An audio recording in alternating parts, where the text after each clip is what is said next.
Welcome back to Kiesel News, everybody. Today I'll be playing catch up on some of the headlines from yesterday. First up, we have news that Wallace and Gromit is getting a brand new movie titled Vengeance Most Foul. Now, the teaser was only like 10 seconds long, so we don't really know much about it whatsoever, but man, I'm so happy for discussing film. This is all that they've been wanting is a new Wallace and Gromit project, and they're finally getting it.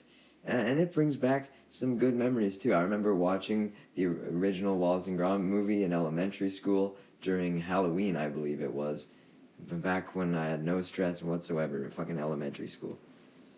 And Feathers McGraw is back, which is nice. We have confirmation of that. He's always reminded me of that Dumb Ways to Die penguin. I know that no one fucking knows what Dumb Ways to Die is anymore. The game franchise is dead. It's been killed. But you can't tell me that they don't look similar. Like, obviously, yeah, they're both penguins, but even in their general structure and face shape, they look the same. That's basically all I have to say about it, but it's coming next year, so get ready, everybody. Next up, we have a bit of controversy regarding The Acolyte. Whoa, I know, so shocking. Controversy regarding a Star Wars project with a main female lead. Whoa, impossible. But this time the main controversy isn't regarding the woman, but rather the guy who isn't a straight white male. This being Lee Jung-jae, who plays Master Soul. Obviously, he's from Squid Game, that's his primary role. But people have been making fun of his English in The Acolyte. When he learned English specifically to play the role. You have to give him respect for that. Think of how difficult it is to learn a language. If he messes up on some pronunciations, which again, I didn't even hear any bad English. Like, it sounds good, it sounds normal. This is just people nitpicking because that's what the anti-woke crowd does. If there's anything that's not in their comfort zone, they're just like, oh, this is so bad. Like come on, man. As far as I'm concerned, people should be all over this character. Qui-Gon Jinn is hailed as the fucking Star Wars Jesus. Everybody loves Qui-Gon Jinn, so a character resembling him in any way should have close to the same amount of respect. Obviously, not as much, as this character was just introduced less than a week ago, when Qui-Gon has been iconic for over 25 years at this point. But my point still stands. Next up, Twitch has announced a new program that'll let streamers use licensed music. Now, Dexerto, as usual, has a misleading headline of some sort. This program isn't for all streamers. You won't just be able to use licensed music whenever you want. It's only for DJs. I know it says DJ program, but that implies that you just have your own music being used. Like, when I thought of it, I just thought that they were signifying all creators as potential DJs, as you select music for your streams, right? So I thought that's what the headline, that maybe that was my fault. But anyways, I think this DJ program is a very good idea in concept. Obviously it's Twitch, so we'll have to see how it's executed. But I think that this will definitely help out streamers a lot in the long run, as although you do have to pay for the music, as a portion of your revenue will go to the original creator of the song, it'll get rid of the worry of copyright strikes. That's how this system should work on any social media platform. If you want to pay for a song, then you have to pay for it. You don't just get to use it for free. But you shouldn't also be mercilessly struck down for copyright strikes for using a song for 10 seconds. A potential flaw with this system, though, is if you're using a song for 10 seconds. Because how are they going to go about the revenue split? Like, if you're using a song in its entirety, is 50% of your revenue going to go to the original song creator? And then if you use 10 seconds of a song, is 50% still going to go to the original creator? Or is there going to be different percentages based on how much of the song you use? That hasn't really been addressed, even after I read the article, so I'm not sure. The article does state that Twitch will be splitting the cost of the song 50-50 with the streamer, but it doesn't say how much of the revenue will be going towards the music creator. Next up, we have some casting news. Beck Bennett has been cast in Superman. So, Beck Bennett, he is known for Sing in 2016. That was his first major film role. Angry Birds 2, Nimona, and he was also in that Unfrosted movie by Jerry Seinfeld. As for TV shows, he's had a small role in Arrested Development. He's been in DuckTales. He actually had a main role in DuckTales. I think that's actually his most notable role throughout his entire career. He was in MODOK. Remember MODOK? Fuck. It was only like 6 episodes and wasn't even part of the MCU. And he was in Big Mouth. Everybody loves Big Mouth. Woo. The interesting thing about him is like 95% of his roles have been animated. So the fact that he's in a live action project is pretty surprising, especially one of this stature, right? So I like James Gunn's approach of finding actors that aren't really in their comfort zone. A live action Monster High movie is in the works. Jesus Christ. This brings back severe PTSD for me, as I remember being a kid and just wanting to watch Power Rangers Megaforce Saturday morning on TV.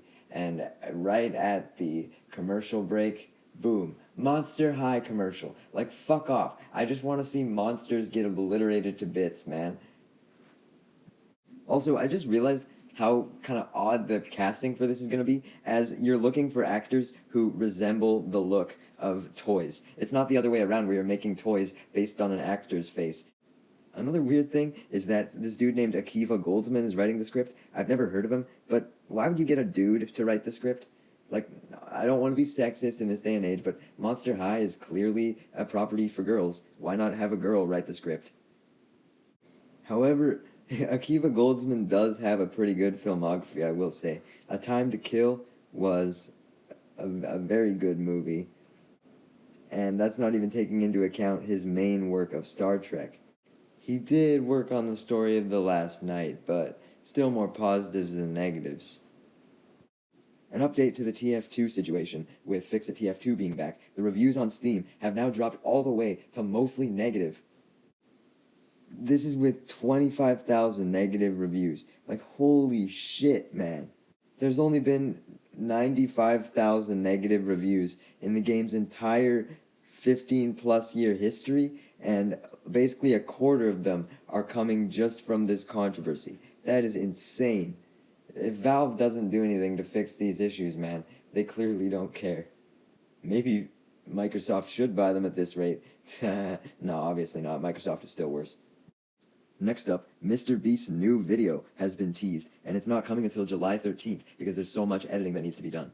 But that's part of the course for Mr. Beast at this point. What's interesting, though, is the amount of creators that we see here. Fuck Smash Bros. Everybody is here this time. You got, let's see, Laserbeam, Michael Reeves, Jaden Animations, Matt Pat, FaZe Rug, fucking Lexi Rivera, you, Ludwig. Is that fucking Jinxie in the back?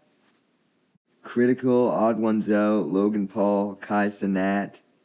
There's really just all generations of creators here. It's awesome to see. Even fucking Jax Films is here. I think this is the first time Jax Films has been in a Mr. Beast project. A lot of these pictures do look edited in, though, so I hope this isn't some trickery by Mr. Beast, and the video is actually, I recreated a whole bunch of YouTubers in AI, or some shit. Fall Guys is apparently going to be pulling a Lego Fortnite, where you will be able to dress up as various skins, but in Fall Guy attire. This means that we could get Peter Griffin Bean form. Holy fucking shit!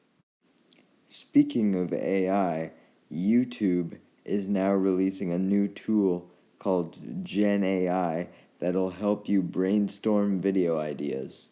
Now, as a creator, coming up with video ideas is very fucking stressful. I was just stressing for 20 minutes on potential video ideas. And it's just like, I don't want to stress about that anymore. So a part of me is really excited that this may exist, but the true part of me knows that I could never use this and feel proud of any content that I created. I didn't come up with the idea. It's not mine. Now, to what extent this AI content inspiration tool will help, maybe that'll change my mind. Like, maybe if it'll just search YouTube and be like, hey, these are what's popular today, and it just does the work for you of doing research, then I think that could be useful. But if you just click a button and you have an idea, well, I would love that, as I wouldn't have to stress about ideas anymore.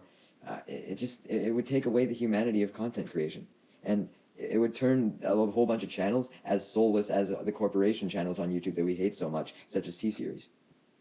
Also, just to end on a little update for you guys, these ideas that I'm cooking up, they're related to the weekly scripted videos that I've been doing. So whether that's a review of Red vs. Blue or Star Wars, or a story time video, I just like to put out one scripted video that relates to culture in some way.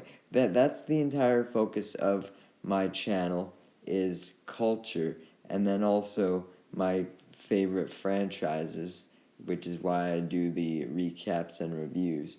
But I was thinking that for the weekly scripted content, I could turn them into more of a ranking style as opposed to a constant image style, as those take way too much time just adding like constant images everywhere. So let me know your thoughts on that. I would still have the videos be edited professionally and highly, but they wouldn't be as excessive because frankly I'm wasting my life away doing that. One last story for today. Boeing has successfully launched their Starliner, which is a monumentous achievement as Boeing has just been taking constant L's. So good for them, man. Hopefully they have better luck with spaceships than they do planes.